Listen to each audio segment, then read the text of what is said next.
Okay, so when we saw you in the video, what was happening was, okay, and this is really important to understand, this was how the hips work, okay, and the hips work back and forth, okay, they work in a straight line.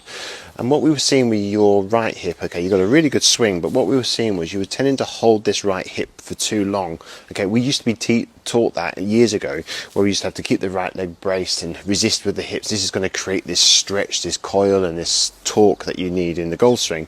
Yes, you do need those things, but what's going to happen with yours was you was holding it for too long, and this was staying too square for too long. It looked good, but then what was happening as a downswing was it was then out of sequence. Your right hip would then fire towards the ball, and you'd get closer. You were then having to then drop the club behind yourself. This caused you to drop it behind yourself, but then you were having to reroute it and try to get into the ball.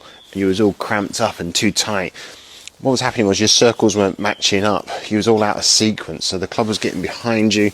You were then having to then fight it and then work the hands over. Luckily for you, you're a skilled enough player to be able to control that. But when this right hip wants to go towards the ball too soon, you're out of sync, all right? So nothing's working together.